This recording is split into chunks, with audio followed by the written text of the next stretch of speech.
Va, oui. J'ai mon bac. Félicitations mon garçon, je suis fier de toi. Ici. Bon, maintenant que tu es bachelier, en bas que tu connais. Bon, pour voir on est au Canada, on est aux États-Unis, on est trop. Et Mouna. Eh bien, où est-ce qu'on est au Canada? Ah oui, tel père, tel fils. N'est-ce pas Kalanké? Mais on a beaucoup de ça. Ah, il y a EduX là. EduX? Oui, EduX, il y a quelques années, c'est eux qui ont fait les démarches pour ton grand frère. Ah bon? Et il a son master, il a commencé à travailler. Oui, allô? EduX, c'est une équipe expérimentée qui assiste vos étudiants dans l'admission universitaire, la demande de visa, l'accueil et l'installation et assiste vos étudiants jusqu'à l'obtention de leur diplôme. Choisir EduX, c'est s'ouvrir les portes des meilleures universités au Canada et aux États-Unis. Appelez dès maintenant le 76 54 18 57 et permettez à votre enfant de réaliser son projet d'études.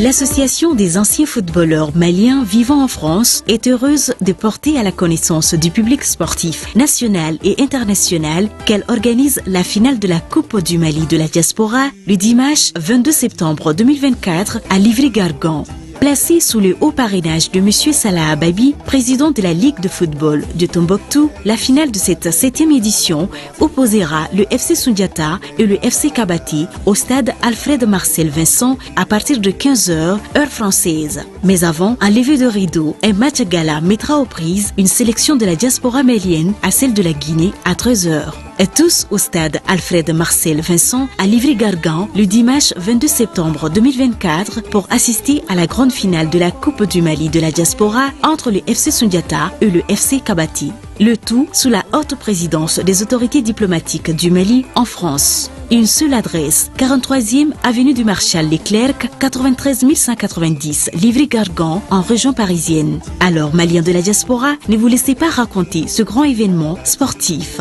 Sortez massivement pour être témoin oculaire de cette grande finale. Sponsor officiel, BDM France. Partenaire, Watibi. Infoline 00 336 43 23 49 41 00 336 52 79 36 74 ou les 00 336 24 93 51 90. Doutri, ni wari dafara e passé daka. Kasira dinamo. Sungalo. E kungolo ati. Dugu wari ko diba fo dugu andugu. Ko warata de. O koni kuma tala sa. E kasama moneto yi. I yɛrɛ ta. Sita. Sidi ka numéro filani. Wari ci.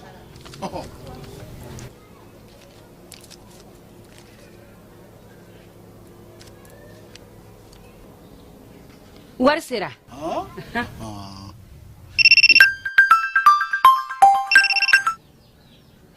Allo? I ye wari sɔrɔ? O ɲɛna. Tiɲɛ yɛrɛ la ko ni sama bɛ maa min ɲɛ ko n gomi t'i gosi. Ngonga. Sama mɔnɛ i yɛrɛ ta a sɔngɔ ka nɔgɔn ni Mali warici sira bɛɛ ye dépôt ye fu ye wari bɛ ci fu ni application ye wa bɔsara ye musaka fitinin ye sama mɔnɛ ji ni courant bɛ sara n'a ye crédit bɛ ta n'a ye sanni feere bɛ kɛ n'a ye sama mɔnɛ nin y'anw maliyɛnw ta ye a y'a si filɛ ka nkalon bɔnda. ESKJ, École de santé Kaladiata, Ana Bolofara Chama, Institut de sciences médicales Gore, ISM Go. Limano, Doctorate Jamonyese, bien turco la demande la koi, fieu, fois qu'à sort, il est banal n'y cardon la cari, mais mes gasoil gasagat bengarike, Adamade Yenamaya, ou quelque peu mon faricolola, ou eretigne fieu, fois qu'à sort, il est la collection du mas segere. Affaire au coro, École de santé Kaladiata, Na Bolofara Chama, Institut de sciences médicales Gore, on veut pas m'avoir Kalabankoua. 20 000 santé barrage maïsa, Nimbera de Rebeke, École de santé Na Bolofara Chamala, École de santé Kaladiata, on a flequé en bolo jiguier. Formation de qualité, doctorat Siraka, même si Galo Kafo, au cas de Mission Gafoutna Yelenye, au plat de Lebekala, ni Lagolso Dagabana Nuna, ou Gopolofaro de Flani, cycle niveau DEF, technicien de santé publique, infirmière obstétricienne, technicien de laboratoire, deuxième cycle, no niveau baguier, infirmière d'état, sage-femme, biologie médicale. formation wɛrɛ o kɔfɛ aide soignant ka taa fara matronika nin bɛɛ lajɛlen dɛsilen don école de santé kalajata n'a bolofara caman institut de science médicale gore la ayiwa lakɔlidenw ani lakɔliden zɔnw a y'a sefa joona a ka lakɔliso in sɛgɛrɛ yani jama ka caya u cogolen de filɛ anw bɛ kalabankura yan hôtel wasulu kɔfɛ de coyi wali kelen nɛgɛjuru banba 76 45 85 40 n'o m'i ja 20 80 22 20. Kalan kalan ye siniɲɛsigi an ka ɲɔgɔn dɛmɛ ka binŋɛnikɛlaw ni maafalaw ni walijugutigilamaw kɛlɛ a y'anw dɛmɛ an k'aw dɛmɛ ka binŋɛnikɛlaw ni maafalaw ni walijugutigilamaw kɛlɛ n'a ye kunnafoni sɔrɔ binŋɛnikɛlaw ni maafalaw ni walijugutigilamaw kan a ye nɛgɛjuru ci dɛmɛso la nɛgɛjuru sira fɛ wari tɛ sara min na 80 0 11 20 walima 80 0 11 22 walima 98 17 76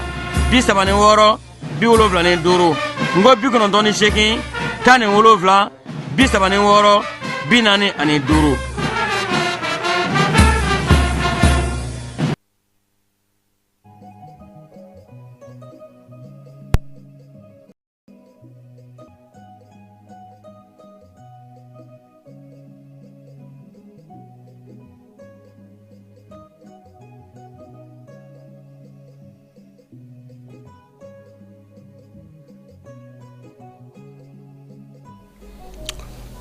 An bɛ an filɛbaw ani an lamɛnbaa cɛw ani musow denmisɛnw ani maabakɔrɔw ko aw bɛɛ lajɛlen fo ka aw waleɲuman dɔn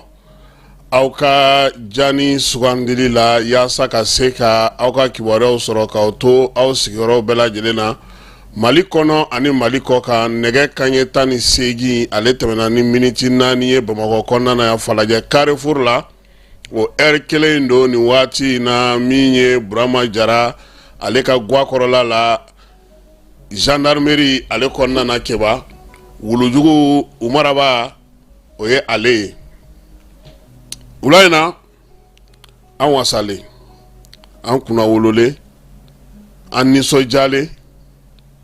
an ye baaraw jaabi kunfɔlɔw sɔrɔ kɛba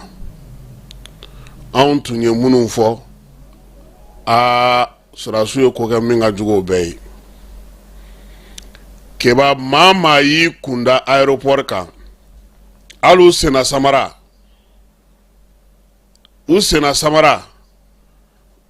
ashi matunu o ye fɔlɔ ye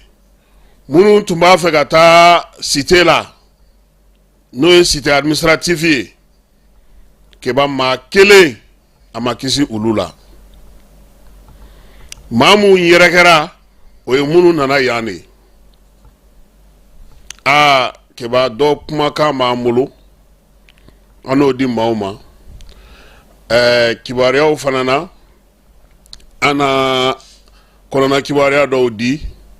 dugudenw olu bɛ se ka faamuyali kɛ o ko la cogo min ye dugudenw olu fana ka kibaruyaw bɛ a kɛba anw fanfɛ bolo maaw sisan anw kɔni ta kɛra anw ma sinakaw anw ɲɔnɔnkaw ni ji woyo tɛ marafakisɛ don sisan ko ba a bɛ ka wolofɔndɔw bɛɛ bila pewu k'i kunna an ka dugu kɔnɔnaw de ka kɛba ayiwa an kɔni b'a ɲini an ka dugulamaw fɛ ba kankun ba tintin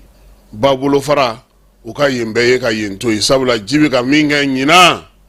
kunbɛcogo tɛ a la ne m'a fɛ n ko sanji n'a bɛ maa ci i yɛrɛ b'i yɛrɛ ɲininka nin ye san sugu jumɛn ye a bɛ daminɛ ni sumalenba ye ka kalaya ka tila ka kɛ gilasi kelen k'i kun suwa ti ala kama sa ye dɛ nin y'an don ka ye wula in na sɔɔni sisan k'a bɛɛ lajɛlen bɛn nɛgɛmɔ k'a fɔ aw ye aw bɛ se k'a faamu cogo min k'a to aw sigiyɔrɔw la jani ale sanfɛ Keba Jalo bi a fila fɔlɔ don filaman kɔrɔ fila min ye bon ni jaba tɛ est-ce que fila wɛrɛ yɛrɛ bɛ Bamakɔ yɛrɛ ale kelen pe de ye filamuso ye ni filen b'a bolo dɛ ɛlɛ ni min maa min bɛ hinɛ na i b'o de dɔn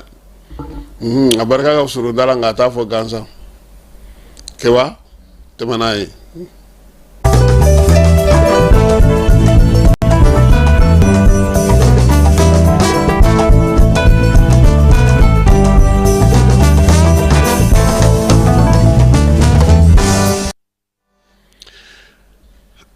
be an filɛbaw ani an lamɛnba cɛ ana muso denmisɛn ani maabakɔrɔ minnu bɛ Bamakɔ kɔnɔna na Bamakɔ kɔ kan Mali fantan ani naani bɛɛ lajɛlen maliyɛn minnu bɛ kɔ kan k'an b'a f'u ɲɛna k'u hakilina kɛ kelen ye kiba basigi lafiya an nana Bamakɔ kunu ɲanguma ni bi ɲanguma tɛ kelen ye n yɛrɛ sera ka taa an ka kini feerela in fɛ yen bi an ye baro kɛ dɔɔni kuru kɛrɛfɛ a yɛrɛ ye ne lajɛ ko ne bɛ fɛ ka mun fɔ n fana bɛ fɛ ka mun fɔ k'e dun ma na kunu n fana tun tɛ yan kunu keba ale ko ne ma na kunu est ce que ale yɛrɛ fana tun bɛ yen kunu samara sirila fo bi nɛn teliya sa wala i ka simu kɔni ni ko ninnu daminɛna dɔrɔn ale bɛ t'i sigi a ka so n ko ne tun bɛ taa n sigi n ka so dɛ ne tun bɛ aw de tun tɛ yan an b'u bɛɛ fo n bɛɛ de b'a diya keba ɲɛ b'a la keba Mali bi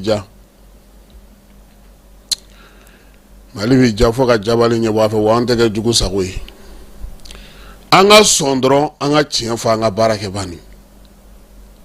an ka sɔn magwɛn ma bani an ka dɔn k'a fɔ anw de bɛ kɛ nin ko in an tɛ se k'a fɔ k'an bɛ nin ko in tɔnɔ dun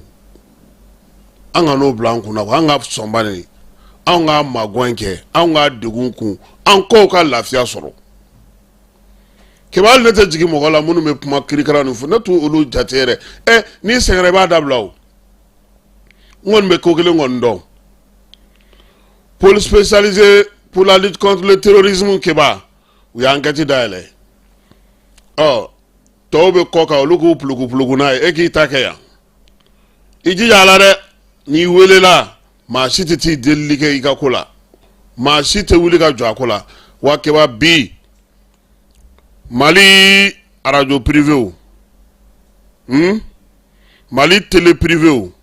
Mali radio soba na télé soba Mali journaliste minnu bɛ bɔlɔlɔ kan u bɛɛ kan ka fo an tun famana ni ɲɔgɔnna ma an k'a dɔn k'a fɔ ko Mali don fɔlɔ a tɔ bɛna kɔfɛ o e ka journal ye politique mɔgɔ ta ye ne yɛrɛ kɔrɔkɛ ye politique mɔgɔ ye télé ye faamaba dɔ ta ye o kun n'o ka wari bɛ sɔrɔ parti politique dɔ bolo keba an bɛɛ bɛ mun de ɲini Mali tɛ wa an ka jɛ k'o kɛ fɔlɔ o de yera zen attaque la radio fara télé fara fɛn kan a bɛɛ lajɛlen ye Mali bila sanfɛ fɔlɔ an k'o foli kɛ an baarakɛɲɔgɔnw ye keba anw ye journalistes de ye koyi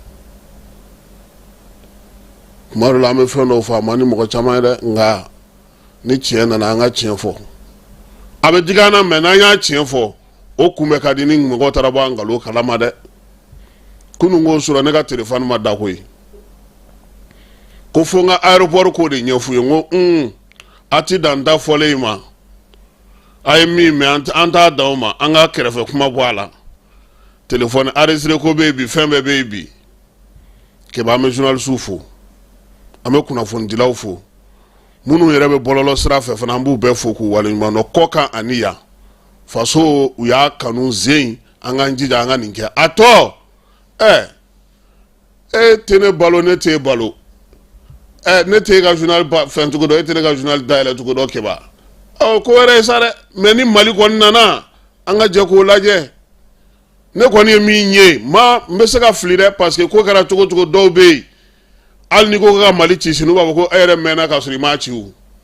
olu fana bɛ yen dɛ mɛ ne kɔni ye fanba min ye n bɛ minnu dɔn minnu b'a baara kɛ a bɛɛ lajɛlen ko Mali hali wulada in na an kɔrɔkɛba dɔ bɛ yen n'o ye kɔrɔ Sila ye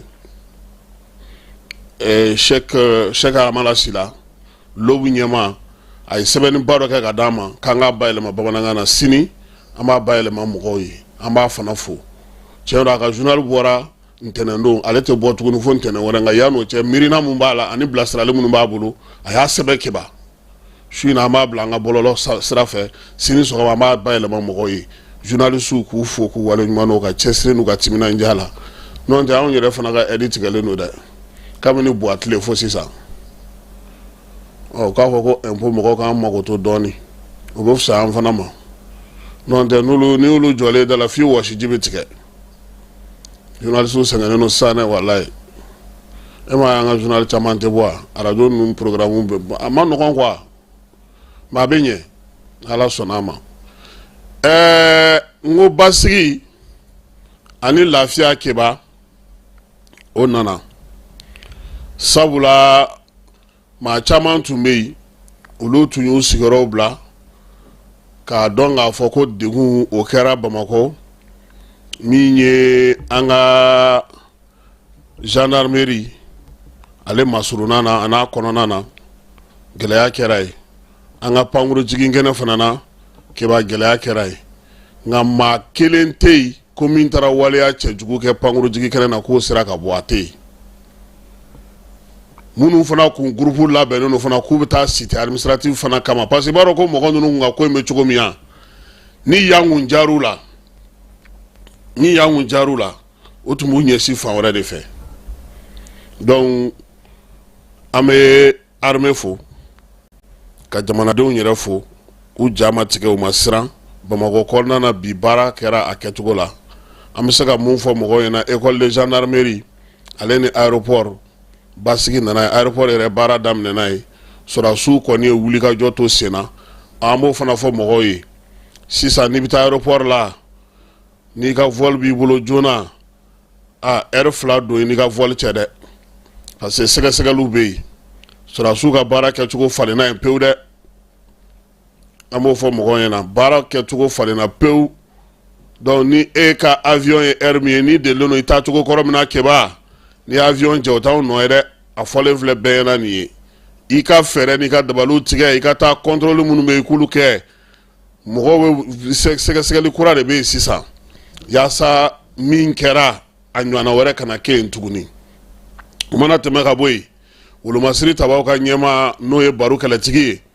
a ye kɛlɛ fari da ni n sen sabula denmisɛnnin minnu bɛ yen n'olu ye degun sɔrɔ école de gendarmerie kɔnɔ n'olu ye mɔgɔ kura nalenw ye a dɔw olu kɔni ka ko kama min ye jɛkulu kɛrɛnkɛrɛnnen u y'o sigi k'a ko lajɛ o denmisɛn ninnu u ka baara tɔ olu bɛ se ka kɛ cogo min na bamanciwale kɛbaa ni jugawale kɛbaa ninnu kɔni kun nakun kun ye min ye o kun ye ka o yɔrɔ in de da walo minɛn minnu b'a kɔnɔ ka duuru don fiɲɛ na n'o ye chef d'état-major ko k'a b'a yira fana an ka jamanadenw na ko min ye anw fan fɛ ani finitigiw fan fɛ kimɛli baara min kan ka kɛ o la kɛba u b'o kan sabula hali bi terroriste kelen minɛna sotarama dɔ kɔnɔ Bamakɔ yan awɔ donc baaraw olu bɛ sen na halisa an b'a dɔn fana k'a fɔ bi conseil des ministres o fana bɛ sen na min mana na bɔ o la o bɛɛ lajɛlen na da maaw tulo kan maa minnu ye wulikajɔ in kɛ k'a lajɛ k'a fɔ k'u bɛna bin Mali kan ko k'u kɔ don u yɛrɛ ye ten a ma nɔgɔya dɛ n b'a dɔn k'a fɔ finitigiw yɛrɛ fɛɛrɛ ni dabali minnu tigɛ o y'a to min ye mɔgɔ caman bɛ yen bi u ye foli ta ka ɲɛsin an ka sɔrɔdasiw ma fasodenw ka tɔnjɛkulu bɛrɛbɛrɛli tɔnw min ye diɲɛ seleke naani jɛkulubaw ye CEDEAO ale yɛrɛ ko k'a bɛ waleya in kɔn fo ka se a dan na waleya min n'o kɛra tiɲɛni min n'o donna Mali kun min ye Américains ye olu fana ye bataki kɛ Union européenne au conseil islamique min ye ADP Maliba tɔn ye ka taa se EDR tɔn ma min ye jɛkulu mun bɛ n'olu sigilen don fana jamanadenw ka hakɛw olu tɔbɔtɔli kama kɛba ninnu bɛɛ lajɛlen ye batakiw kɛ ka taa se CDM ninnu ma ko nin waleya min kɛra bi a ma bɛn o ma bi a ma bɛn o ma sini wa u b'a yira fana k'a fɔ Mali ani dɛmɛ min ka kan a ka gouvernement ni dɛmɛ min ka kan u na o senkɔrɔma tondoli ta ka ɲɛsin u ma bamanciwale kɛbaa minnu bɛ yen n'o ye Iyad Agali ye n'a kɔladenw ye u ko k'olu de ye waleya in kɛ waleya in u y'a kɛ ka da kun min kan bɛɛ lajɛlen b'o dɔn o ye bamanca ni jugawale kɛbaaw ye kɛli ye u y'a yira fana k'a fɔ ko min ye olu ye olu de ye nin kɛ u kun ka nali kun ye min ye o ye kana nin de kɛ n'o ye jatigɛ in ye an b'a yira fana k'a fɔ juillet kalo tile 22 san 2022 fana na olu de ye nin waleya kelen ɲɔgɔnna fana kɛ Kati kan ale la nka yen fana u ma se ka don u ma se k'u sago sɔrɔ sabula min ye sɔrɔdasiw ye olu y'u jɔ u jɔyɔrɔ la kɛba nin bɛɛ la an ye min lakɔlɔsi lakana taabolo kɔni yɛlɛmana Bamakɔ fan caman yɔrɔ caman bɛ yen olu lakanaw yɛlɛmana k'a daminɛ fɔlɔ polisiw yɛrɛ ka sow la fɔlɔ surtout polisi so minnu bɛ a secteur kɔnɔna na 1008 logement polisi so a n'a postu 13e arrondissement 11e ni 10e ninnu bɛɛ lajɛlen olu kɔni polisi sow kɛba olu ko dalalaw kɔni ma a tɛ se ka tɛmɛ ni mobili ye nin waati in na baara n'a kɛcogo don pour que mɔgɔw k'a faamuya denmisɛnnin minnu fana bɛ yen n'u bɛ ka taa u ka concours sɛbɛnw da polisisow fana na ni maa min sen t'a la jate kɛ n'a ye o ka gɛrɛ polisiso la nin waati in na baara fana an b'a fɔ olu fana ye siɲɛ wɛrɛ u k'a lajɛ ka sɛbɛn dacogo falen ekɔlisow ka ca an ka jamana kɔnɔ kɛnɛbaw ka ca an ka jamana kɔnɔ u ka denmisɛnninw don kun don sumana yɔrɔ dɔw la baara ninnu bɛ se ka kɛ cogo min na ka ɲɛ kɛba an b'a yira maaw la k'a fɔ min ye nin waleya cɛjugu in ye a ko kɛlen senfɛ Union Européenne ale bolofara man ka jamana kɔnɔ yan a ko k'a bɛ waleya in kɔn fo ka se a dan na ko sabula ko min kɛlen filɛ nin ye a ma bɛn o ma bi a ma bɛn o ma sini maa minnu ni olu fatura la u ye sangafo kɛ olu ye banabagatɔw u ye dugawu don kɛ ko Ala ka olu kɛnɛya min ye lamɛrikɛnw ka lasigidenso min bɛ Bamakɔ kɔnɔna na yan ale fana ye communiqué kɛ k'a yira k'a fɔ ko kan min na attaquelen filɛ nin ye a ma diya u ye bi a ma ju ye sini gouvernement américain ko a b'a ka sangafo kɛ ka ɲɛsin Mali gouvernement ma ni malidenw bɛɛ lajɛlen ma du o du n'o den tora nin ko in na minnu joginnen don k'Ala ka nɔgɔya k'u ye keba américain ma min don école de gendarmerie na a ka ca dɛ école de gendarmerie unité spéciale mun bɛ yen ani so in yɛrɛ kɔnɔna yɛlɛmali baaraw américain bɛ wari ba de don a la sanga dɔgɔ hali gɛlɛya n'a ta in bɛɛ coup d'état ko in bɛɛ bɛ min bɛ sen na nin ye o bɛɛ la américain ka dɛmɛ bɛ gendarmerie mɔgɔw ye donc u ka communiqué an b'a faamuya parce que olu ka wari bɛ don yɔrɔ o yɔrɔ f'u ka jamanadenw k'a dɔn k'a fɔ min kɛra a kɛra cogo di ɲɛ bɛ nin fɛn fɛn na ta nin bɛɛ bɛ lakali olu fana ye parce que u fana ye wari don yɔrɔ in na ye u ye minɛnw san u bɛ mɔgɔw former u bɛ fɛn caman kɛ ekɔliso in ale kɔnɔna na o bɛ n'a to n bɛ fara dɔɔni mɔgɔ minnu b'a fɔ ko Mali ko a ye souverain ye ko a donna tan a bɔra tan kɛbɔ m'a faamu Mali m'a fɔ k'ale ye souverain k'a ye maa gɛn o mɔgɔw de taara n'u yɛrɛ ye Mali ko de ale bɛ fɛ ale ka nafa bɛ min na a ka jamanadenw ka nafa bɛ min na min ye dugu bɛ se ka lafiya sɔrɔ min na ale mago b'o de la ni mɔgɔ min ko ale tɛ fɛ o ka kɛ n'o taara est-ce que o ni souveraineté ko bɛ ɲami ɲɔgɔn na fɔ dɔw b'a fɔ ko kɔsa in na k'an ye garibu palan ta ko ka taga américainw deli sanji kɛlen ka mɔgɔw tɔɔrɔ non Mali m'a fɔ ko ani mɔgɔ tɛ n'o don AES sigi kun ye mun ye ani mɔgɔ tɛ baara kɛ AES sigi kun ye mun ye keba n'an kelen kun bɛ se AES bɛ sigi ya o bɛɛ k'a yira k'a fɔ ani mɔgɔ de bɛ baara kɛ ɲɔgɔn fɛ Turki ambassadeur ale fana ye communiqué kɛ k'a yira k'a fɔ ko Mali u b'a dɛmɛ nin ko in na min ye degun min filɛ ka Mali sɔrɔ nin ye u tɛna na segin kɔ wa u t'olu salaya u ka baara fosi la u ye mun daminɛ ni Mali ye baara ko ta na sira fɛ min ye wolomasiri tabaw ye a ko a na to sen na yaasa sa fo ka taa se waati min ma keba i tulo dayɛlɛ kunasi nin ko o tun tɛ ntɛnɛn yan o ye a san 2 ye dafalen cɛ min bɛna buru di gendarmerie kɔnɔna na o tun y'a san 2 a bɛna buru di gendarmerie kan kɔnɔna na o cɛ o taara sɔrɔ terrorisiw fɛ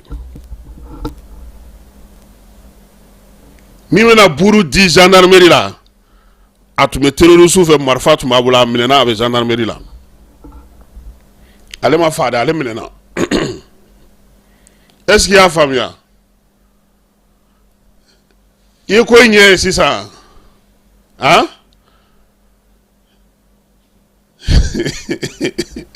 ne m'a fɛ ɲɛna n ko ninnu tɛ bi yɔrɔ fosi u tɛ taa yɔrɔ fosi la n'u m'a jateminɛ denmisɛnnin dɔw olu ka kuma an y'a fa siri nka yan'o cɛ an bɛ taa fan fɛ CDM ani AES CPAC olu fana ye déclaration Jérémy Dolo an ka ale lamɛn. Nin ye CPAS ka kunnafoni ye message de condamnation ko kuba yira jɛman bɛɛ la ko mun kɛra kunu falajɛ gendarmerie la ko ɲuman tɛ an fana bɛ ko in kɛlɛ fo ka s'a dan ma CPAS kumakan don u ko nin ye gendarmerie ka anniversaire dɔ ye k'a bɛn ni mɔgɔ jugu ka kojugu kɛ ye u nana fo an ka jamana kɔnɔna na bafa kɔnɔna na k'u taara ka tentative kɛ ka attaque kɛ an ko an ma sɔn bi an ma sɔn sini donc an jɔyɔrɔ ye mun ye an b'o yira an ka famaw na n'an bɛ se k'u dɛmɛ cogo o cogo k'a sɔrɔ kɔsegi t'a la, k'a sɔrɔ nata tɛ, k'a sɔrɔ foyi foyi tɛ, an wulila ka jɔ ka fɛɛrɛ bɛɛ latigɛ ka an ka faamaw dɛmɛ. U bɛ kɛlɛ mun na u bɛ fada an ka kɛlɛ la, u bɛ kɛlɛ mun na u bɛ faso ka kɛlɛ la, u bɛ kɛlɛ mun na o jamanadenw ka kɛlɛ ye. Anw ye jamanadenw ye, an ko k'an tɛ to kɔ o ko la, an bɛ wulikajɔ bɛɛ kɛ ka fɛɛrɛ bɛɛ ɲini ka se ka mɔgɔ ninnu nɔ minɛ ka d'u ma, n'an kan k'u kofɔ an b'u kofɔ. Ni hokumu kɔnɔna na an bɛ mɔgɔ bɛɛ fo, bɛɛ n'a ka wulikajɔ, CPAS ko ten ko bɛɛ ka wulikajɔ i jɔyɔrɔ ye mun ye i k'o jeni. O kumakan de b'an bolo ka ɲɛfɔ aw ye bi. Seremi Dolo ale ye CPAS o ka kuma lasela ye Keba. Denmisɛnnin minnu minɛna a dɔw u ye laseli kɛ. Kelen minɛna o ko ko ale ye Amadou Bari ye. Bari a ka laseli senfɛ a ko ko maa mun y'olu bila nin ko in na ko maa kelen tɔgɔ ye ko Mulayi. Kelen filanan o ye Salama ye. N'i ye sɛgɛsɛgɛliw jateminɛ Mulayi tɔgɔ in ale bɛ gendarmerie dɔn kosɛbɛ. A dɔ kodɔnnen don maa caman sɔminna fɛ k'a fɔ ko u b'a dɔn. Bari ko ko olu kɔni olu welela k'u ta ka bila nin baara in na. A fɔr'u ɲɛna sa ko baara bɛɛ lajɛlen bɛ bɛn CFA wari miliyari 2 ma. Miliyari 2 in na olu ka dumuni sara, u ka transport u ka se ka na u yɛrɛ sɔrɔ Bamako Kayin ataki la ani minɛn mun dir'u ma o bɔra a la. U k'u ma ni u ni tora a la musaka tɔ u bɛ t'o di u somɔgɔw ma, u somɔgɔw ka numéro bɛ u bolo. Bari ɲininkara ko a donna nin ko in na cogo di, a ko k'olu ka dugu la de u taara ye k'olu cɛ k'u ni lami k'a f'u ɲɛna sa ko nin waleya min filɛ nin ye n'u y'u sen don na u bɛ diɲɛ sɔrɔ u bɛ lahara sɔrɔ. Musakaw kɔni dira a ko daminɛ, waribaw dira olu ma, nka kɔfɛ olu yɛrɛ nana u yɛrɛ sɔrɔ ko kɔnɔ u tɛ se k'u yɛrɛ bɔ a la tuguni. O de la sa maa minnu bɛ yen ni olu y'u ta u y'a f'u ye ko baara belebele dɔ bɛ u bolo, u ye kalo 3 kɛ ka baara min labɛn, o de ye kana bi Bamako nin ko in kan. Bari ɲininkara ko tuma na o k'aw tun b'a dɔn k'a fɔ ko nin yɔrɔ in bɛ yan, a ko ko fo n'a kɛra maa min nana ni olu ye ko sabula o de b'a dɔn min don. A kɔni ye min ɲini olu fɛ u ka se ka don gendarmerie kan in kɔnɔna na, u ka se ka minɛnw ta, marafaw ta, u k'u gɛlɛya cogo sugu bɛɛ la, u ka se ka gendarmew ka mobili kelen ka bɔ ni o ye, k'u ye clé dɔw d'olu ma ani minɛn dɔw d'u ma mun bɛ se ka mobili ninnu caman dayɛlɛ ko sabula k'u bɛ yɔrɔ in dɔn kosɛbɛ. A ɲininkara tuguni ko tuma na o donna nin ko in na nata de la wa bɛ jumɛn la, ko k'ale bɛ se ka mun fɔ, ale t'a dɔn ale somɔgɔw ma sɔn, ale ka dugulamɔgɔw ma sɔn, mɔgɔw ye mankan ci, nka a nana mɛn olu yɛrɛ tilara ka n'a ye k'a fɔ a ka fisa u ma, dɔ bɛ sɔrɔ min ye lakana o fana bɛ a ko hukumu kɔnɔna na, maaw hakili nana ɲami. U y'a ɲininka ko yalama a tun b'a dɔn k'a fɔ ko yan ye école de gendarmerie wa, k'ale t'o dɔn dɛ, ko nka ko min y'u ta ka na n'u ye n'o ye Mulayi ye, ko GPS b'o bolo, téléphone b'o bolo, ko min ye écrit ye an ka denmisɛnnin kura minnu talen filɛ nin ye k'olu photo b'a kɔnɔ, o photo b'u bolo, u y'o ye bɔlɔlɔ siraw olu fɛ. Ko tuma na ko aw y'a dɔn cogo di ko yan ye école, k'olu t'a dɔn ko yan ye yɔrɔ min yɛrɛ ye koyi, olu tɛ foyi ɲɛdɔn, olu taara ka na bila u kana nin baara in de kɛ wa olu bilara a la olu y'a kɛ. Maintenant denmisɛnnin minnu b'a kɔnɔ o kunna surunko dɔrɔn de olu ja yira olu la koyi k'a fɔ ninnu de bɛ yen n'aw donna k'a kɛ tan aw k'a bɔ tan, n'o tɛ olu tɛ foyi yɔrɔ dɔn nin ko ninnu na, olu tɛ foyi dɔn. U y'a ɲininka ko yalama k'a nimisara, ko nimisa ka tɛmɛ nin kan, k'a bolo 2 sirila a kɔ k'a kun min kana ci, ko mɔgɔ b'ale ɲininka nimisako la, k'ale nimisalen don, ko nka k'u k'ale faamu, ale don cogo, k'o kɛ cogo, k'ale yɛrɛ ɲɛ b'a yɛrɛ la sisan janfan o de kɔnɔna na. A tɔɲɔgɔn minnu filɛ nin ye n'olu su dalen don ko yɔrɔ kɔni ko nin bɛ misali bɔ ale ye. Ɲininkaliw senfɛ a ko musaka min bɛ don fɛn in na a bɛɛ lajɛlen bɛ bɔ kɔkannaw de la ka na, nka k'a fɔ ko olu b'a dɔn k'a fɔ ko ninnu ka ɲɛmɔgɔ ye wa, ayi, maa minnu y'olu ta u b'olu bila dugu ni dugu de la ka taa k'u to kuma dɔ la, waati dɔ la u bɛ na, nka i tɛ se k'i yɛrɛ bɔ sabula a fɔlen n'u ye i taara yɔrɔ o yɔrɔ olu b'i ye, i y'i munumunu cogo o cogo ko u b'i ye. Filanan o tɔgɔ ye Seguba. Seguba in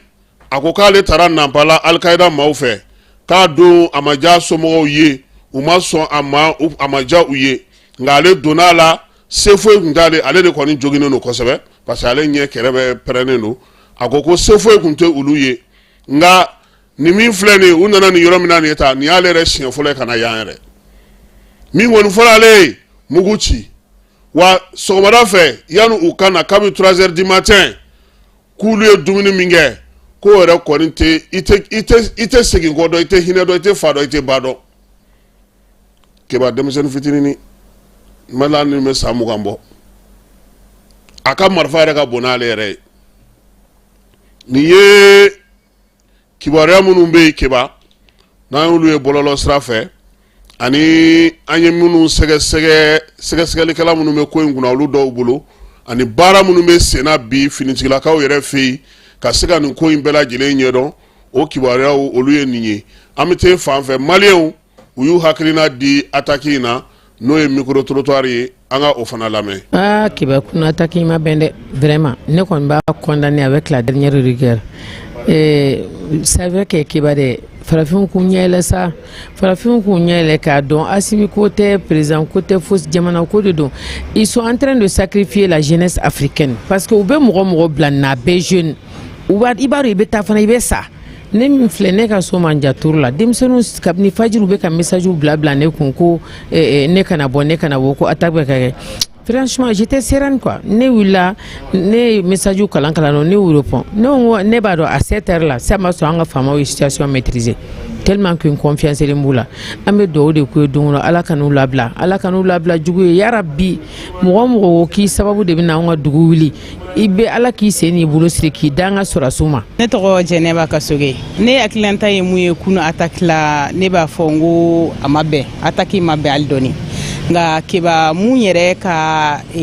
kan yin nɔ an bɛ wagati min ko sisan an bɛɛ b'a dɔn an ka jamana bɛ gɛlɛya mun na n'o ye lakanabaliya gɛlɛya ye an bɛɛ lajɛlen ka an janto an yɛrɛ la n'an ye mɔgɔ kura min ye an senkɔrɔ n'an m'a faamu an ka wele bila faamaw ma pour que olu k'a dɔn k'a fɔ mɔgɔ minnu don mɔgɔ sugu minnu don généralement n'i y'a ye a mɔgɔw bɛ na u tɛ na mɔgɔw ɲinama peut-être que lakɔlɔsibaliya de bɛ a to a bɛ kɛ fɛn ye mɔgɔw tɛ bɔ mun kalama sinon n'u nana u bɛ fara ɲɔgɔn kan yɔrɔ dɔ de la k'u ka ko bɛɛ labɛn yɔrɔ dɔ la donc na an y'a ye mɔgɔ kura min b'an senkɔrɔ dɔrɔn an k'a tigi ɲɛɲini k'a dɔn mɔgɔ min don an bɛ wagati min na sisan bɛɛ k'i hakili to yɛrɛ la an bɛ dugawu kɛ Ala ka basigi lati an ka jamana kɔnɔ. Ne tɔgɔ ko Nessa Podase ne ye CPAIS ka communicateur ye ka bɔ Burkina. Kunu attaque min kɛra Bamakɔ an kɔni b'a condamné parce que min kɛra a man kan ka kɛ mais a ma bali an na parce que an b'a dɔn ko an y'a latigɛ Mali y'a latigɛ ka se k'a ka yɛlɛma hɔrɔnya ta donc Faransi n'a ka jɔn minnu b'an fɛ yan olu ma jɛn n'a ye donc o saya firinfirin de ye ten quoi sinon a kɔrɔ ko o fanga man bon tugun faamaw sera o kɔrɔ bɛɛ k'a dɔn ko o ka ɲi ka faamaw le supporter ko o ye min kɛ a man kan an ka ɲi ka condamner ka continuer k'an ka faamaw supporter pour que o ka se k'an ka jamana lakana k'a basigi ka d'a ma. Ne tɔgɔ ye Ouattara Dramane précisément ka bɔ Bobo Dioulasso min ye Burkina Faso ye. Attaque min kɛra kunu Bamakɔ vraiment bon attaque ne b'a condamné personnellement b'a condamné parce que même mi yɛrɛ ti ne ye minnu bɛ jamana la ɲɛfɛ ka jamana ɲɛtaga fɛ bɛɛ ka ɲi ka nin attaque nin condamné parce que an ma jɛn n'a ye bi an ma jɛn n'a ye sini bon an ka faamaw ka kɛ toujours vigilant u ka effort doubler u kana sunɔgɔ parce que ennemi prennent lo tuma bɛɛ wagati bɛɛ o prennent lo donc an fana ka faamaw ni jamanadenw yɛrɛ o fana ka ɲi ka prêt tuma bɛɛ yanni ennemi k'a bɛna bɔ yɔrɔ o yɔrɔ o b'a sɔrɔ olu lɔn no ennemi ɲɛfɛ parce que an b'o lora Burkina Faso an tɛ sunɔgɔ su ni tile an bɛ la rond point na fo ka kɛ ka tɔgɔ wɛrɛ l'aw na ko wɔn yan ka tila tɔgɔ wɛrɛ l'aw na ko baara yɛrɛ t'an na mais an ta kɛra ko kama ma kɛra jamana ɲɛtagalo kama donc min b'an fɛ k'a fɔ an ka autorités ye ani an ka jamanaden ɲɛnamaw ye u k'an ka autorités bilasira parce que autorités kelen tɛ se ka nin baara nin kɛ ni jamanadenw ma wuli ka lɔ. Ne tɔgɔ Sanfo Salifu. N ka hakilinata ye min ye bon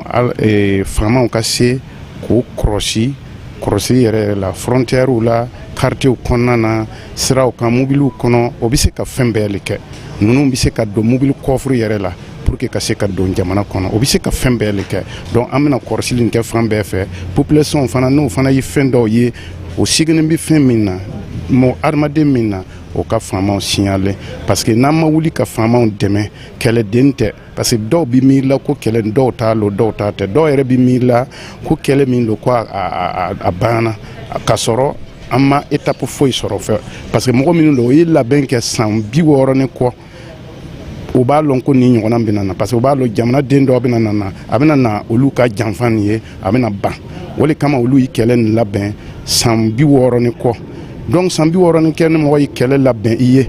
i nana barika don kɛlɛ nin kɔnɔ faut que jamanadenw bɛɛ ka fara ɲɔgɔn kan ka faamaw dɛmɛ ka se ka kɛlɛ nin kɛ kɛlɛden tɛ an bi miiri la ko peut-être kɛlɛ nin yɛrɛ o bɛna dɔw le to yen o tɛ an b'a mɛnna o dɔw ka communication na k'a fɔ ko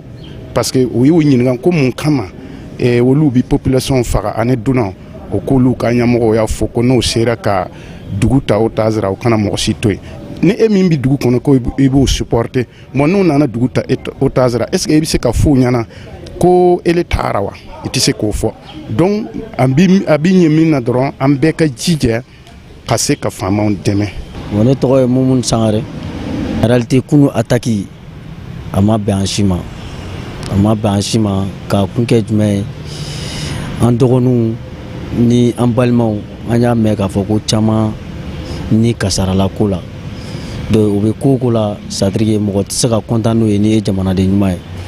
Moi en même temps aussi le secrétaire chargé de citoyenneté de l'environnement et de la santé du bureau communal du CNJ i tɛ se ka nin c'est à dire n'i bɛ k'i bɛ jeunes ka ko la jeunes ka ko dɔrɔn tɛ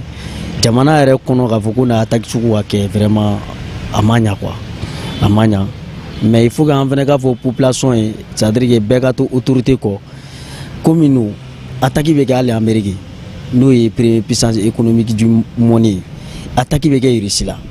n'a kɛra yan a man ka bali mɔgɔ la parce que an bɛ Mali bɛ guerre kɔnɔ mais n'a kɛra solution ka sɔrɔ a la autorités ka kɛ coupables ka ɲini u ka dɔn u ka bila justice ka bolo kan. Kunu attaque n'i y'a ta k'a lajɛ i b'a ye k'a fɔ a tun lawulila min kama a ma kɛ o ye a jatigɛ bonyana ni a tɔɔrɔ ye an bɛ se k'a fɔ ten tɔ parce que n'i ye ninnu ka doncogo jateminɛ kunu dati la ka tila ka y'o ye secteur mun attaqué i b'a ye k'a fɔ min kun ko b'u kɔnɔ ala k'an kisi u ma se k'a kɛ sota cɛni fanga kun bonya kojugu parce que n'i y'a jateminɛ an ka armée de l'air la siège la u kun y'a essayer ka don ni yɔrɔ min ye an ka drones bila mɛ yɔrɔ min na n'u tun ye yen sɔrɔ o tun ye tiɲɛniba ye mais malheureusement u taara fɔ a kɔ k'a ye k'a fɔ olu ka cible ye fɛn minnu ye o ti yen nɔ kelen filanan ye mun ye tuguni aéroport yɛrɛ kɔnɔna na tuguni an tilala k'a ye tuguni u kun ka laɲini ye min ye yen fɛnɛ. ayiwa Keba nin ye bi wulada in na baara min kɛra ka kɛ ni nin ko in ye sa o ye nin ye n'an bɔra yen an b'a yira o la k'a fɔ Korofina maternité la bi sɔgɔmada in na sɔgɔmada joona 5 heures ka taa bila 6 heures du matin na den fitinin dɔ ale bangera min ye den ye cɛmanin don nka a suɲɛna a sɔnmaw n'o ye Segu Kulubali ni Awa Kulubali ye olu kɔni ye a yira sa k'u den fitininin min bangena bi septembre kalo tile 18 Korofina maternité la k'a suɲɛna polisiw u y'olu labɔ a kalama min ye sigida fɔlɔ o merilakaw u y'olu labɔ a kalama u kɔni kamana gannen don u jirawlen don sabula denɲɛrɛnin fitininin a ma diɲɛ ye foyi ni rien ka to ta ten caw jiginniyɔrɔ la a kɛlen don ka somaw u kamana gan dɛ u kɔni y'a ɲɛfɔ polisiw ye k'a ɲɛfɔ merilakaw ye jɛkulu minnu fana bɛ yen ni olu bɛ maternité kɔnɔna baara ninnu na k'a ɲɛfɔ olu ye Keba ne yɛrɛ kun famana ni ɲɔgɔnna ma dɛ denɲɛrɛnin cɛmanin ka t'o cɛ ta a ko kuma ka ca bamanciwale ni ninjugawale Keba mun bɛ yen n'ale tun bɛ sira da maaw ɲɛ Gawo kɔnɔna na n'o ye Alassane Ikatike n'u b'a wele ko El Alas ale bolo sera ka d'a kan Gawo polisiso n'o ye commissaire divisionnaire Sulemani Traoré n'a ka cɛdenw ye 2e arrondissement olu sera ka maa kofɔlen a minɛ k'u tɛgɛ d'a kan bingali fɛn fɛn bɛ kɛ suɲɛni fɛn fɛn bɛ kɛ maafa fɛn fɛn bɛ kɛ Gawo siraw kan ko ale de kɔni y'a ko bɛɛ lajɛlen a b'a ale de tun b'a bɛɛ lajɛlen ju la min ye polisiso maaw ye sa n'o ye Sulemani Ture n'a ka maaw ye k'u ka fo u ka nin baara ɲuman in na sabula nin ma ɲi nin ye mɔgɔw sɛgɛn kosɛbɛ Gawo ale kɔnɔna na AES ale minisiriw olu y'u ka lajɛ kɛ Bamakɔ kɔnɔna na yan AES yɛrɛ kan ka baaraba minnu kɛ nin waati laban ninnu na olu fana u y'olu fana danganɛmaya bolona bilara sɛbɛnna sa sɛbɛn min bɛna n'a to baaraba min bɛna na kɛ AES ale ni jamana wɛrɛw cɛ sira ɲɛnabɔko la ni jɛkulubaw cɛ sira ɲɛnabɔ baaraw la u y'o sɛbɛn sigi sen kan u tilalen k'o ka baara la sa u taara kulubakaw fɛ yen min ye colonel Asimi ye ka taa ko da ale ɲɛkɔrɔ k'a yira la k'a fɔ ko olu kɔni minisiri minnu bɛ jamana saba ninnu kɔnɔna na n'u bɛ jamana ni jamana wɛrɛ cɛ sira ɲɛnabɔ baaraw kɛ n'o ye affaires étrangères ye Keba k'u sera ka nin baara de fara ɲɔgɔn kan ka nin sɛbɛn de kɛ k'a di Asimi ma ale min ye AES ɲɛmaa ye ale kɔni k'a lajɛ sa jamana tɔw bɛ se ka a ko sɔrɔ cogo min ka se ka lajɛ kɛ min ye sɛbɛn ye a lawaleyali baaraw olu ka se ka daminɛ Keba m'a fɔ AES maaw ye passeport diplomatique passeport biométrique ko in u ka wula fɛ joona u k'a ko lajɛ joona dɛ parce que fɛn o fɛn ka jugu ale de ka jugu n'a bɛɛ ye an bɛ segin an bɛ taa CICB la min ye CPAS ye n'o ye fasodenw ka jɛkulu ye o sigira o hukumu kɔnɔna na fana an ye kumakan dɔw sɔrɔ yen Keba Jalo ale tun b'o ko kɛnɛ kan alliance mun kɛra bi ne hakili la diɲɛ bɛɛ y'a ye an bɛ Ala de deli Ala k'a kɛ hɛrɛ ye jamana ta fanga Ala k'a di sɔrɔdasiw ma vraiment an k'an bolo di ɲɔgɔn ma an k'an bolo di ɲɔgɔn ma an ka muɲu ka sabali ɲɔgɔn kɔrɔ bon alliance mun daminɛlen filɛ nin ye a ka continuer parce que an bɛ jamana hɛrɛ de fɛ sɔrɔdasiw bɛ baara mun na bɛɛ ɲɛ b'a la fɛn mun ye lase ya o ye jamana kanu ani sɔrɔdasiw kanu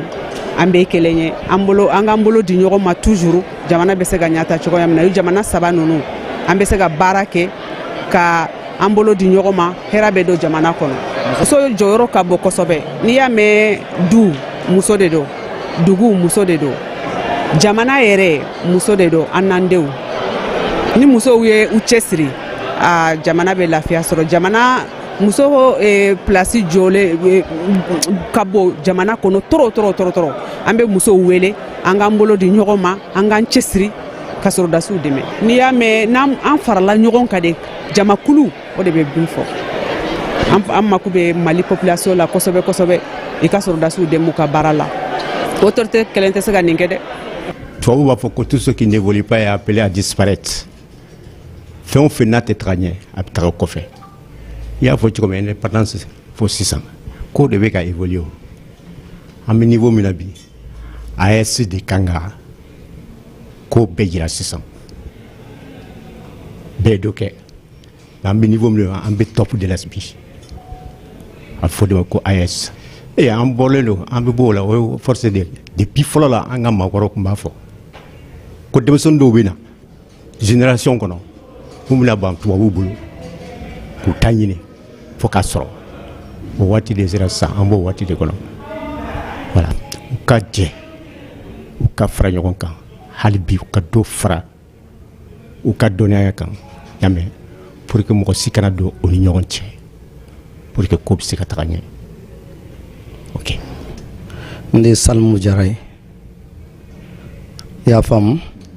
bon ne yɛrɛ bɔyɔrɔ ye Banikɔ Masigi Ɲanci la n de karamɔgɔ Segubani ka kalanden ye n ye Bayɔrɔ ka kalanden ye donc an kɔni nana jamana kungo la min ye AES ye AES fɛn wɛrɛ tɛ AES ko adamadenw bɛ fara ɲɔgɔn kan cogo min na ka bɛn nati jamana kɔnɔ jamana ka dilan jamanaden bɛɛ lajɛlen ka fara ɲɔgɔn kan an ka don da kelen fɛ an ka bɔ da kelen fɛ kɛlɛ banbali minnu ni ko kunda minnu bɛ yen n'an y'an bolo di ɲɔgɔn ma a bɛɛ bɛ ban donc AES yɛrɛ sigilen o kama donc u ko bɛɛ i kɛla donso ye soma jinɛtigi mɔri min yɛrɛ de ko k'a mago ye bɛn ni kelenya la AES sigilen olu de kama donc an kɔni nana se yabi o de ko de la ayiwa an b'a fɔ sa n ko AES n'o ye fasodenw ta ye a ka taa ɲɛ a ka se ka baara caman kɛ sanji ale kɔlɔlɔ ko ta nasira fɛ dugu caman bɛ bi u y'a jira k'a fɔ ko ba bɛ ka fa ba fali o be ko dugu olu sigili gɛlɛya kuma tɛ maa minnu bɛ dangandaw la yɔrɔ caman na maaw y'a yira k'a fɔ ko u degunnen don nin waati in na surtout Segu ani Ɲɔnɔ mara o kɔnɔna na ka taa se Masina yan fanfɛlaw ma maa caman bɛ ji kɔni a kuma deli ka se yɔrɔ minnu na n'an y'a san 50 ye a tɛmɛna olu yɔrɔ bɛɛ lajɛlen kan o hukumu kelen kɔnɔna na Iriganda ni ale ye an balima kɔrɔbɔrɔw ka jɛkulu ye ale ye miliyɔn 10 fara ɲɔgɔn kan sa maa minnu bɛ yen ni olu kɔni ye gɛlɛya sɔrɔ sanjiko in kɔlɔlɔ sera olu ma sa ko ka o di olu ma ko ka k'u boloma dɛmɛ u y'a yira sa k'a fɔ ko nin kɔni ye kunɲɔgɔn ye fɔlɔ ye u na wuli ka jɔ kɛ don nataw fana na yaasa cogoya min na u bɛ se ka dɛmɛ wɛrɛ ta ka ɲɛsin maaw ma jɛkulu min bɛ yen ni ale bɛ maaw tɔgɔla sɛbɛnw la kɔlɔsi n'o ye APDP ye ale n'an ka sanayɛlɛ kalansow olu maaw ye ɲɔgɔn hakilila falen falen a bɛ fɔ min ma sa ko enseignement supérieur recherche scientifique maaw u n'olu tɛgɛ nɔ bila sɛbɛn na sɛbɛn min bɛna n'a to denmisɛnninw fɛn fɛn bɛ yen n'o bɛ kalan kɛ sa olu tɔgɔla sɛbɛnw olu la kɔlɔsili baara bɛ se ka kɛ an ka sanayɛlɛ kalansow la cogo min ani universitéw la baara ninnu kɔni bɛɛ lajɛlen kɛra sa k'a lajɛ fɛɛrɛ ni dabali bɛ se ka sigi sen kan yaasa ninnu ka kow bɛɛ lajɛlen bɛ se ka don ba la cogo min APDP ɲɛmaaba n'o o ye professeur Mamudu Samaseku ye ale tun bɛ a kɛnɛ kan ye u y'a yira sa k'a fɔ ko min ye baaraba min yɛrɛ bɛ APDP bolo o ɲɛfɔli kɛnɛ fana kun don yaasa dugudenw bɛ se k'a faamuya cogo di ko maa si tɛ se ka maga o tɔgɔla sɛbɛnw na ka baara kɛ n'u tɔgɔla gafew ye k'a sɔrɔ u ni APDP maaw tɛ ɲɔgɔn kalama bi in na APDP kan ka baaraba minnu kɛ ani jɛkuluba minnu bɛ ka ɲɔgɔn ye bolodiɲɔgɔnma minnu bɛ ka sigi sen kan o bɛɛ lajɛlen kɛ kun ye dugudenw olu ka sɛbɛnw n'u tɔgɔla papiye olu bɛ se ka lakɔlɔsi cogo min an y'a fɔ a ɲɛna ko min ye kiiri min kun kan ka sigi ka kɛ ni jamanakuntigi ka pankuru sanni ko ye ko o kiiri ale bɔra dɔgɔkɔrɔ k'a bila dɔgɔkun nata la ni ye tarata wɛrɛ nin kalo in tile 24 a na kɛ a kɛyɔrɔ kelen na n'o o ye Bamakɔ cour d'appel ale la bɛɛ lajɛlen bɛ se ka taa a ko ale kɛnɛ kan Faransikaw fɛ yen polisiw kɔni ye welewelemada kɛ sa k'a yira k'a fɔ k'u bɛ ka maa ɲini maa min n'o ye Benangaw ka senfa piripiri maa ye k'ale kɔni a tununa u y'a yira sa Uruwankaw fɛ yen k'u kɛlen ka sɛbɛn bila sa ni maa min sera ka maa in ye Jeux olympiques yɛrɛ hukumu kɔnɔna na bi Faransi yɛrɛ kɔnɔna na maa caman nana e ko olu ma duuru don fiɲɛ na wa u tununa jama la pewu sabula u kun nana farikolo ɲɛnajɛ min na o kun bɛ cɛ yɔrɔ min na caman ye village min kun sigira sen kan n'o kun ye Jeux olympiques village ye u y'u ka kasaw cɛ ka bɔ o kɔnɔ k'u kari dugu kɔnɔ yɔrɔ min ka di min ye bɛɛ taalen don yen nka o la Faransi polisiw olu kɔni kɛlen filɛ ka nkamu da États-Unis kaw fɛ yen bɔlɔlɔka sira min bɛ yen n'a bɛ fɔ a ma ko Twitter kɔrɔ n'ale X ye bi ale ɲɛma ko tun ye bataki dɔ bila Twitter kan k'a yira k'a fɔ ko maa si tɛ min b'a fɛ k'a ɲini ka Joe Biden faga walima ka Kamala Harris faga Américains ka jɛkulu min bɛ yen n'o ɲɛsinnen don président kuraw ni kɔrɔlenw olu ka lakana kɛcogo ma sa olu kɔni ye sɛgɛsɛgɛli boloda o ko la u y'a yira sa k'a fɔ ko maa min yɛrɛ kɔni tun ye sɛbɛn in kɛ sa ko a yɛrɛ a y'a jɔsi ka bɔ yen pewu n'o ye k'a supprimer k'a latunu bɔlɔlɔ sira fɛ cogoya bɛɛ lajɛlen na nka min ye lamɛrikɛnw ye u y'a yira k'a fɔ ko sɛgɛsɛgɛli kɔni na kɛ ko sabula maa mafalen min filɛ nin n'o ye nin baara in kɛ ani Donald Trump ka surun ɲɔgɔn na kosɛbɛ a ye min kɛ nin ye ko n'a sɔrɔ a y'a yira k'a fɔ ko a kun kɛlen don k'a kɛ tulonkɛ sira fɛ ko n'a kun kɛra sɛbɛ ye k'a ko kɔlɔlɔ ko ka ca ko kuma tɛ kalata bɛna na Amerikaw fɛ yen u y'a ɲini sa waleya min n'a y'a kɛ a kana ɲɛfɔli kɛ a la kiiri tigilamaw ale ni jɛkulu kɛrɛnkɛrɛnnen min sigilen don l'Américains ka président kɔrɔw ni kuraw olu ka lakana ko o kunna a kana ɲɛfɔli kɛ olu fɛ yen ale États-Unis kelen na sa u ka dɔnkilidala min bɛ n'o ye Dindi ye ko ale fana minɛna Manhattan min ye olu ka finitigilakaw olu ka kiiri tigilamaw olu y'a minɛ sabula a yirala k'a fɔ ko nɔminɛli tun b'a nɔfɛ nɔminɛli caman k'a yira k'a fɔ ko ale kɔni a bɛ bin musow kan dɔnkilidala sanga kɔni olu ko tɛ taa farikolo ɲɛnajɛ ta na sira fɛ an ka farikolo ɲɛnajɛkɛlaw n'o y'an ka basketikɛlaw ye sa olu kɔni kunbɛra fanga ɲɛmaa fɛ min ye premier ministre Choguel Kokala Mayiga ale y'u kunbɛn Bamakɔ pankurunjigi kɛnɛ na jamanadenw olu fana bɔra ka u kunbɛn kosɛbɛ ka nisɔndiyaba kɛ premier ministre kɔni y'a yira sa k'a fɔ nin farikolo ɲɛnajɛkɛla ninnu dɔrɔn kun tɛ an ka denmisɛnnin dɔw fana kun taalen don Egypte kaw fɛ gymnastique la olu fana ni médaille d'or nana ko nin bɛɛ lajɛlen ye ko ye jamana kan ka mun sankɔrɔta ka u senkɔrɔma dondo ka nisɔndiya k'u kunbɛn k'a yira k'a fɔ k'u ye baara min kɛ ko faso ko a b'a dɔn u ye komi ne waleya kɔnɔna na Keba kupu min bɛ yen sa n'o o ye Madigata Fofana ka kupu ale ta ko fɔlɔ n'o y'a première édition ye o kurumo karila kunungo min ye waliyakaw fɛ ye waliya dugu min bɛ sa n'u b'a fɔ o ma sa ko Solenta kɔni kupu in n'o ye Marigata Fofana ka kupu in ye a ɲɛmaaya tun bɛ dugutigiw bolo kabilatigiw bɛɛ lajɛlen tun bɛ a kɛnɛ kan kupu yɛrɛ diba n'o o ye maa min ye kupu di n'o ye Marigata ye ale yɛrɛ tun bɛ yen jeunesse ɲɛmaa o tun bɛ a n'a ka commission sportive maaw kupu in kɛ kun ye sa ka bɛn ni kelenya cɛfɔ ni kan bɛɛ k'o don dugudenw olu ni ɲɔgɔn cɛ maa minnu bɛ sa n'olu kɔni bɛ kupu in ɲɛnabɔli kunna sa n'o o ye Solentakaw ka nin kupu in ye kɛba a ɲɛmaa bɛ maa min bolo e ko i yɛrɛ tɔgɔma dɔ tɛ wa ko Kaba Jalo an k'ale lamɛn Fili Jalo o ka kuma bara la. Kaba Jalo de bɛ kuma la sisan nisɔndiyalenba ko président tɔgɔya la Abu Sisoko ale de ye président ye. Nka an nisɔndiyalen bɛ Solenta an bɛ Solentaka bɛɛ fo aw b'a la communauté bɛɛ fo. An balimakɛ Marigata o fana ye kupu dɔ di Kosiko ma ko k'a da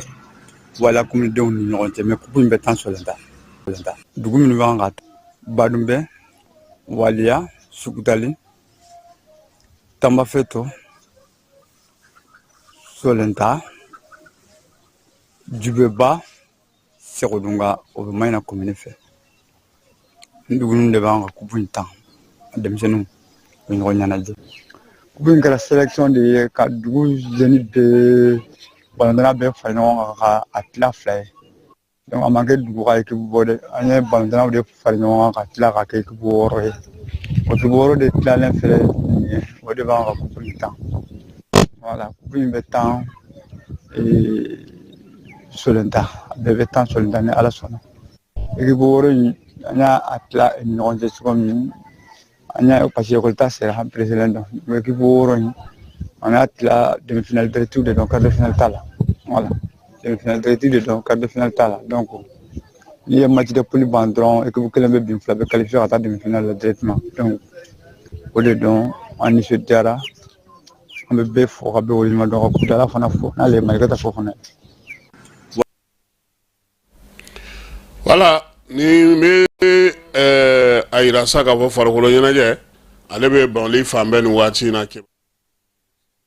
Simi ye a finali a sera Kulukoro kɔni dara finali la nka Kulukoro a tora an kɔnɔ han a tora an kɔnɔ dɛ aw ba se ka maa si dasi Segu kɔ ka taa finali la aw dun bɔra Segu de la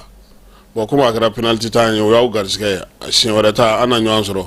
CNT ale fana ye Bamako bati penalty temps na kɛba donc CNT ale ni Kulukoro olu bɛ finali ta sibiri nata n'o ye kalo tile 21 n'Ala sɔnna ma finali ba in a bɛ kɛ Mamadu Konate la n'o y'an ka cɛkɔrɔba ale tɔgɔ la Ndulati kɛnɛ min tɔgɔ dalen no ale la an bɛ a fɔ sa nin bɛ dan sigi an ka farikolo ɲɛnajɛ an ka kibaruyaw la bi n'Ala sɔnna ma sini an na ɲɔgɔn sɔrɔ a nɛgɛ kanɲɛ 9 kibaruya minnu mana sɔrɔ ka olu da tulo ka Keba Jalo ale tun bɛ k'a fili bɔlɔlɔ sanfɛ a bɛ se k'a ye cogo min